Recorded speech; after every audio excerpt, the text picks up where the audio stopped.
What's going on YouTube? Earth Power here, CBH on camera. What's up, guys? And we're back after the KMC to bring you the deck list that I finished second with. So if you want to head down to that and zoom out so they can get the full list. This is the deck we've been, I don't know, keeping pseudo-secret from you guys for the past month and a half. Even though everyone runs something like 3 cards different. Right, you know, myself and CBH shook hands on this about a month and a half ago and just said we're going to tweak this out, we're going to work on it, and then take it to our first KMC. And we did. And I finished second, and you finished? I finished ninth, lost twice, one to the mirror, one to aggro. 3-2 record, and then a 3-1-1 record, and then obviously my top cut matches, which you'll see right after this profile in the coming days. So, to get right into it, I mean, it's pretty standard based on everything. Let's start up here with Darkness. Right. The one Dracothane, I know a lot of builds have been running two. I like one. I got this down to 46 cards, or we got this down to 46 cards. Yeah.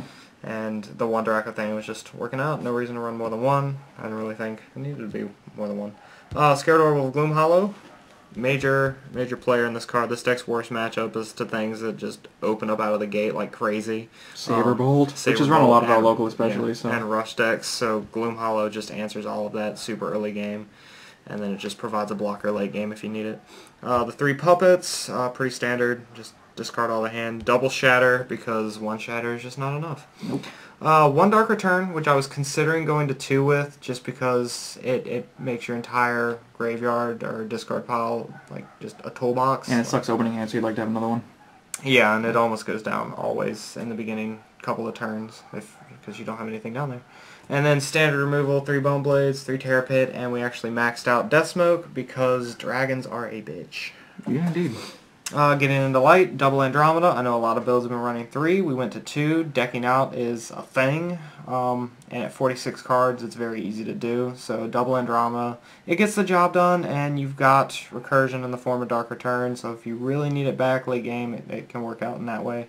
Triple Lyra because the card's nuts. Triple Lux because it protects all of your dragons. The Triple Lyra, the Andromeda, the Dracothane, and Reflections, which we'll get to. Double Canyon Skimmer because it's just spot removal. Like, it provides cheap removal if you've already got big guys on the field. That way you don't have to waste a pit or a Death Smoke.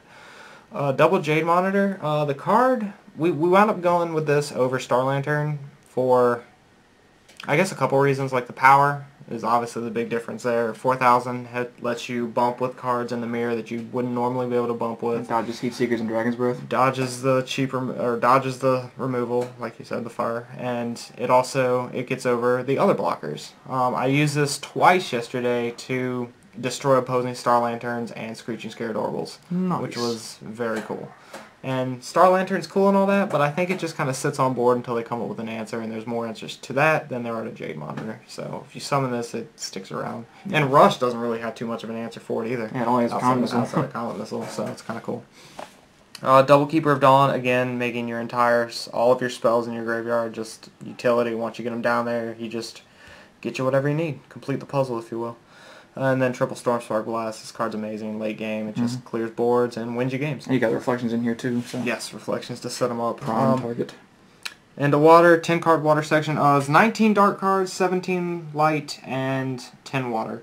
3 logo scan. 46 cards total, guys. Yeah.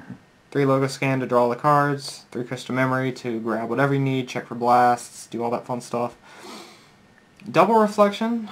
This guy probably could have been 1 reflection. Now let's talk about the card that we didn't think about that we probably should have. Sarkhan, the Storm Dynamo, should have been a card we ran. It's nuts in the mirror. That card wrecked me in the mirror match. And honestly, it puts Saberbolt like in its place. Like, yeah, if you get it out in time. All the draft. Like, there's only a couple. You've got Infernus and Andromeda, which are the only answers.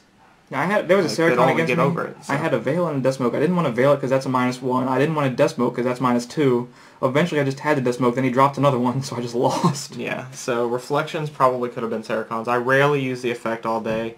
He normally would just come out and be a 7,000 power beater. Bump with other 7,000 power. The new Corel is obviously going to be a much better card because there's so many more relevant targets early game when you have a hand. Yeah, so definitely. So Reflections is probably going to be phased out after Clash, or phased out even now. I think I'd prefer Sarkhan. And then one spy mission. We were actually running 2 spy missions. We decided to put in a Veil last minute. This was our last minute decision the day before. I was considering Water Spout Gargoyle, which probably would have been a better choice. I used Veil 2 or 3 times over the course of the day, but it was always late game when Gargoyle would have been the better choice. And it ended up in shields like maybe once to do something, but it wasn't notable enough all day. Like it's tough to base a card off of a day, but it really didn't do too much work. It didn't do what I wanted. We should test more of that spot. Like the times it was in shields for me were the times when none of my shields were broken, so I can't really judge the card. So let me get the out picture again. There's a deck, guys. Comment, let me know what you guys think. We've got 2 weeks before Clash comes out. And hopefully we'll see less Water Dark Light controls in the finals. Or might even get just a revamp. We're no Skrilla Scourge is coming out, the new Creel, Cyberlord Creel, and a few other things to maybe give this deck a tune-up. So, fun stuff. Leave a like if you enjoy, guys. Check out the social links below. Woo! And hopefully we'll see you you next see time. you in Seattle. Swag. Oh yeah, right. Yeah. Oh yeah. In Seattle. Cool stuff. All right. We'll be back, guys. Peace.